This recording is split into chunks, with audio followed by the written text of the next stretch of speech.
Hello, welcome to our channel, welcome to Amy's channel. आज मैं reading कर रही हूँ, थोड़ी डिफरेंट है कि आपका जो पर्सन है, क्या वो आपके लिए उसकी स्लीपलेस नाइट्स हैं, कि वो आपके बारे में सोच रहा है, उसे नींद नहीं आ रही है, कि आपको वो लूज़ कर रहा है। अगर वो सोच रहा है कि वाकई वो लूज़ कर रहा है तो वो कोई एक्शन लेने के मूड में है या नहीं है। ठीक है, ये बहुत स्पेसिफिक रीडिंग है और जनरल रीडिंग है। विजडम ऑफ द ऑरिकल से मैं मैसेजेस निकालूंगी, कोई पिका कार्ड रीडिंग नहीं है। जो चीज़ रेजोनेट करे वो लीजिएगा, जो चीज़ रेजोनेट ना करे उसको नहीं लीजिएगा। ठीक है, इसमें कोई साइंस वगैरह नहीं होंगे।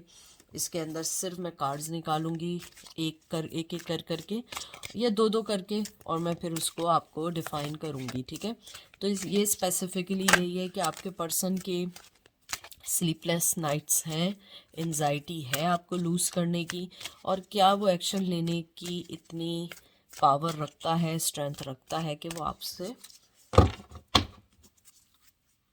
आपको कांटेक्ट करे या एक्शन ले सके। एंजल हमें मैसेज दें।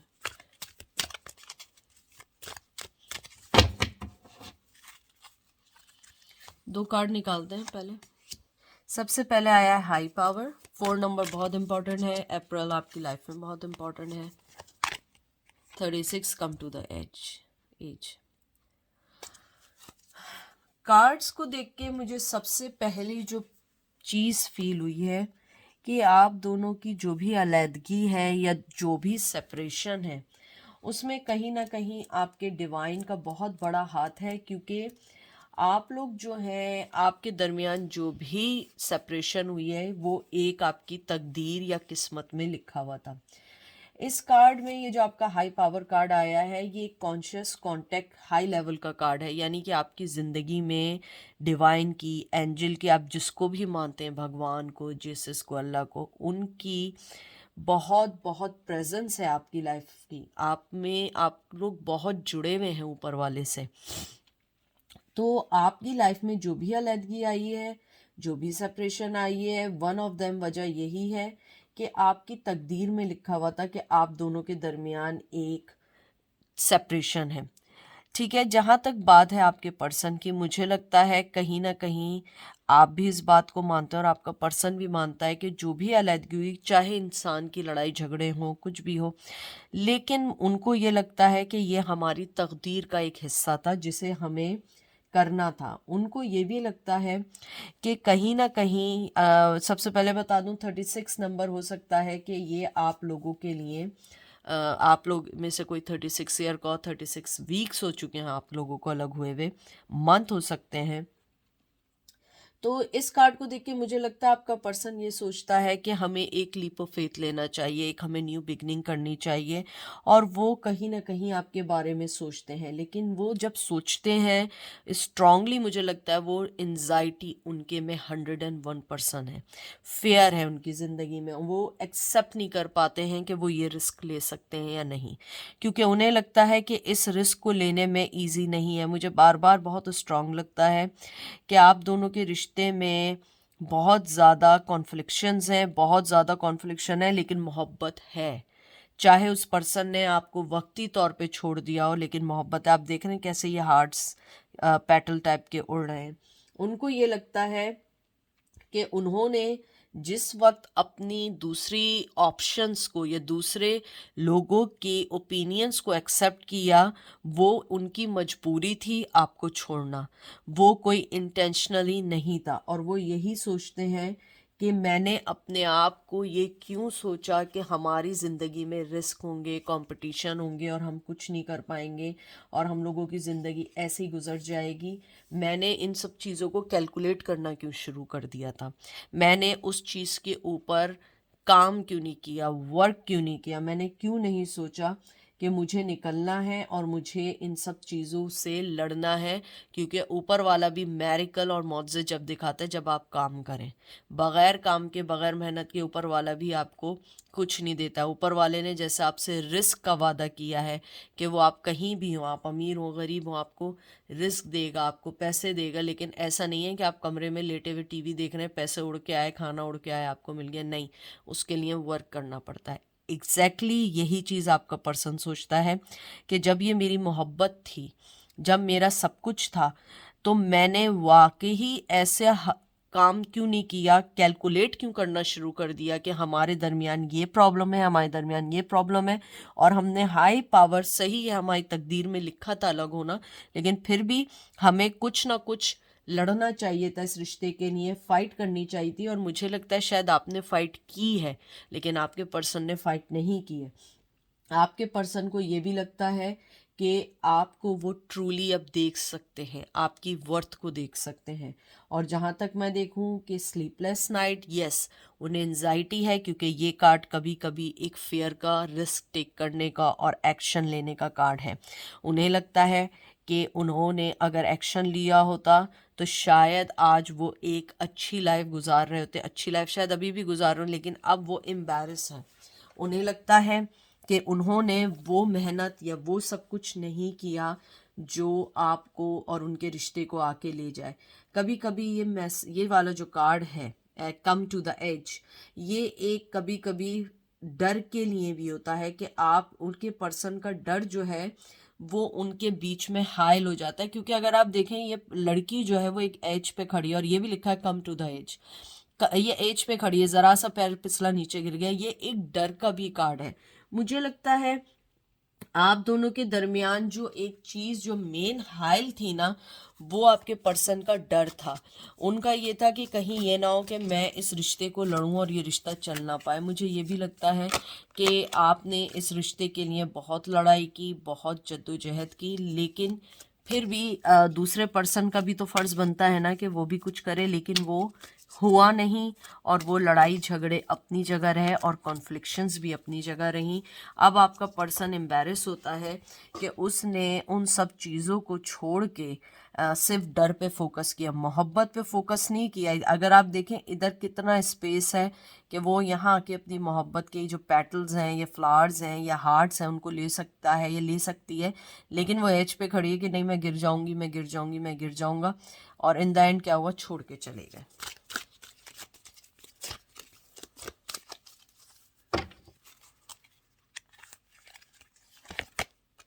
Message in a bottle.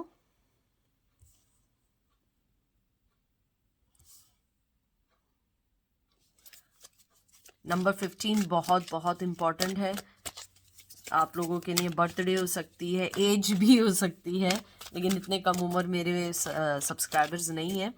As भी हो सकती है, अलग हुए हुए भी 15 साल हो सकते हैं, 15 महीने हो सकते हैं। फिर आया है इमेजिन। सबसे पहला आया है मैसेज इन ए बॉटल, फिर आया है इमेजिन, और ये 20 नंबर है। 20 नंबर बहुत इंपॉर्टेंट आपकी लाइफ में हो सकता है। सबसे पहले मुझे लगता है कि आपके पर्सन आपसे बात करना चाहते हैं। आप उनकी वो कम्युनिकेशन साइन, यानी अगर ये देखें कम्युनिकेशन का साइन है कि मैसेज है, वो मैसेज करना चाहते हैं और अंदर फ़ोन बना हुआ है, मुझे लगता है वो आपसे बात करना चाहते हैं, वो इस एंजाइटी से निकलना चाहते हैं, इस एम्बैरसन ज़रा से देखें, एम्बैरसिंग मूवमेंट से निकलना चाहते हैं। they want to talk to you, they want to clear his or her side of story or herself, और अपने आप को बस वो क्लियर करना चाहते हैं या चाहती हैं। उन्हें लगता है कि कहीं ना कहीं उन्हें आपसे बात करनी चाहिए, आपको मैसेज करना चाहिए, आपको बताना चाहिए कि वो किस दौर से गुजर रहे हैं। और एंजल आपको ये भी कहना चाहते हैं, जैसे मैंने आपसे कहा था, कि वो आपके पास ज़रूर आएंगे, क्योंकि उन्हें लगता है ये अनफिनिश स्टोरी है और वो इस वक्त आपका वेट नहीं करना चाहते, क्योंकि उन्हें लगता है कि अभी वो टाइम नहीं है। उन्हें लगता है कि जब राइट टाइम आएगा वो आपको राइट टाइम पे मैसेज करेंगे और आपसे बात करेंगे। उन्हें ये भी लगता है कि आप जो हैं एक पॉजिटिव न्यूज़ है उनकी ज़िंदगी की। उन्हें ये भी लगता है कि आपको वो जब भी बात करेंगे, आपसे जब भी उनकी कम्युनिकेशन होगा, वो हमेशा एक पॉजिटिव नोट पे होगा, पॉजिटिविटी पे होगा, क्योंकि आप बहुत पॉजिटिव पर्सन हैं। उसके साथ वो ये भी सोचते हैं, कभी कभी वो डर भी जाते हैं कि कहीं ये ना हो कि मैं मैनिफेस्ट कर रहा हूँ या विजुलाइज कर रहा हूँ कि हमारी, यानी इमेजिन कर रहे हैं कि हर चीज़ अच्छी होगी, सब कुछ सही होगी। ये ना हो कि कहीं इस रिलेशन में उनका दिल टूट जाए, कहीं ये ना हो कि वो रोमांटिकली दोबारा आपसे इन्वॉल्व हों, जैसे उन्होंने आपके साथ किया था वैसे वो आप भी उन्हें छोड़ के चले जाएं। यानी उनके मिक्स कंफ्यूजिंग एंजाइटी डिप्रेशन का सा मोड है। यानी कि अगर मैं देखूं कि वो यहाँ पे एक हाई पावर तकदीर को एक्सेप्ट करते हैं, उन्हें लगता है कि वो कर सकते थे, डर को कैलकुलेट करने के बजाय पॉजिटिविटी को कैलकुलेट करते, फिर सोचते हैं कि सही है, मैं मैसेज करते हैं, हम बात करते हैं।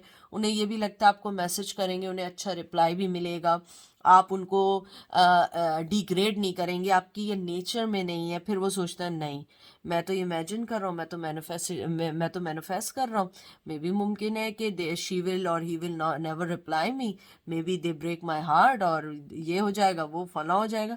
तो वो फिर बैक टू नंबर 4 पे आ जाते हैं। अगर आप देखें कि आपके पर्सन ग्रेजुअली, कहते हैं ना कि पहले वो स्टार्ट लेते हैं पॉजिटिव नोट से, वन बाय वन। जब वो पीक पे पहुंचना शुरू होते हैं ना, तो वो अपने आप को नीचे गिरा देते हैं।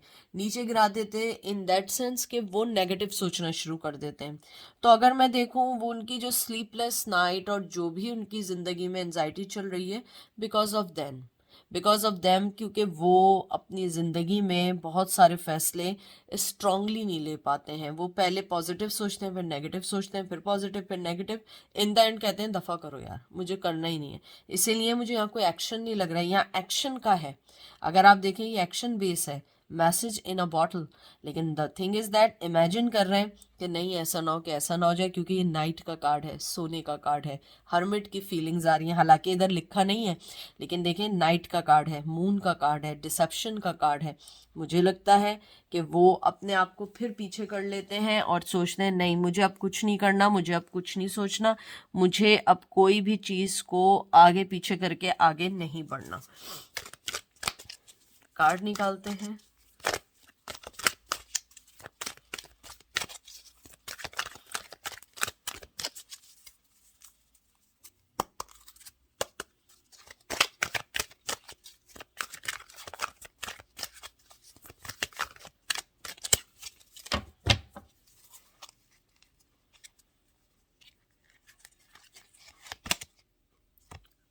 ट्रुथ बी टोल्ड, नंबर 14 बहुत इम्पॉर्टेंट है।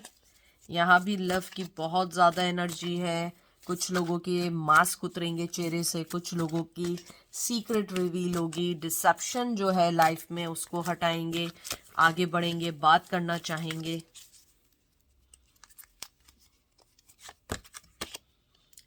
रीजनरेशन 46 नंबर, 14 नंबर बहुत इंपॉर्टेंट है। आप लोग इस एज के हो सकते हैं, इतना अरसा हुआ सकता है। मुझे लगता है या तो आपका पर्सन आपको ये बताएगा कि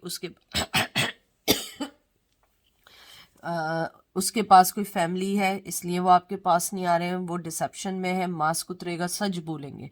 मुझे सच बोलने की बहुत यहाँ पे एनर्जी फील हो रही है। मुझे लगता है रीजनरेशन, मुझे लगता है कहीं ना कहीं उनकी लाइफ में कोई होता है ना कि उनकी लाइफ में या तो किसी बच्चे आके आने की उम्मीद है, या वो फादर बनने वाले हैं या मदर बनने वाले हैं, कोई ना कोई चीज़ ऐसी होने वाली है।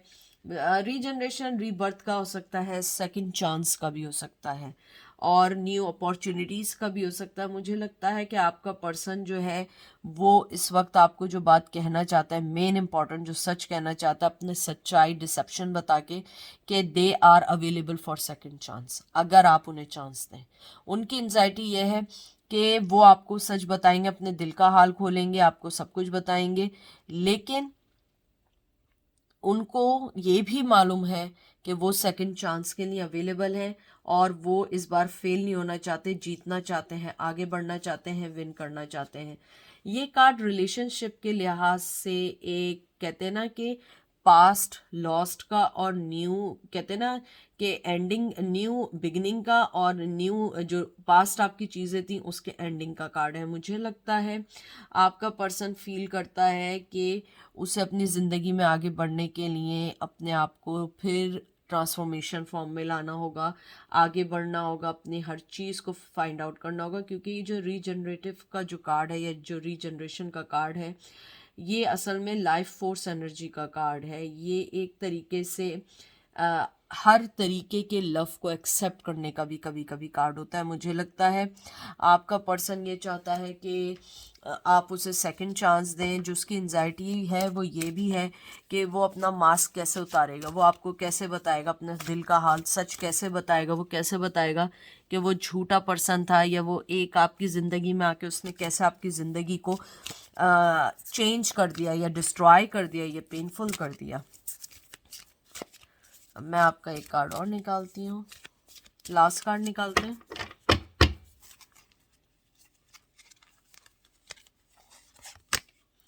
By the book. देखें, ये कार्ड मुझे 101% यकीन है कि आपके पर्सन जो हैं उन्होंने आपको जब भी छोड़ा था उसमें उनकी फैमिली बहुत इन्वॉल्व थी। बाय द बुक का मतलब है कि वो अपने ट्रेडिशन से हटना नहीं चाहते थे या हटना नहीं चाहती थी। हो सकता है प्यार तो बहुत स्ट्रांगली किया हो, लेकिन जब काम करने की बारी आई वो उस टाइम भाग गए। बाय द बुक जो है ये एक अपने कल्चर को रिस्पेक्ट करने का है, फैमिली ट्रेडिशंस को एक्सेप्ट करने का है, रिस्पेक्ट देने का है। मुझे लगता है कहीं ना कहीं आप दोनों के दरमियान रेजिस्ट हुआ है कल्चर को लेके, लेकिन आपके पर्सन ने आपके ऊपर अपने कल्चर को चुन लिया। उनके यही है कि वो आपको सच्चाई बताना चाहते हैं कि उन्होंने आपको क्यों छोड़ा, क्योंकि छोड़ा इसलिए क्योंकि फैमिली प्रेशर था, फैमिली के लोग थे। लेकिन अब वो आपके साथ अवेलेबल है सेकंड चांस के लिए, अपनी पुराने जो चीज़ें उनको छोड़ के नई चीज़ों में आने के लिए। और बाय द बुक के अंदर ये भी है कि वो आपको ये भी कहना चाहते हैं कि मैं अंडरस्टैंड करती या करता हूँ कि मैंने अपने एनवायरनमेंट, कल्चर और एक्सपीरियंस को प्रायोरिटी दी आपको छोड़ के। हालांकि ज़रूरी नहीं था कि रिलेशनशिप में सेम चीज़ें हों। आपने जिस तरीके से उनकी मोहब्बत दी, मदद की, जो भी कुछ किया, वो किसी कल्चर का हिस्सा नहीं थे। वो एक इंसान का दूसरे इंसान से मोहब्बत, अनकंडीशनल लव था। और यही चीज़ आपका पर्सन एक्सेप्ट करता है।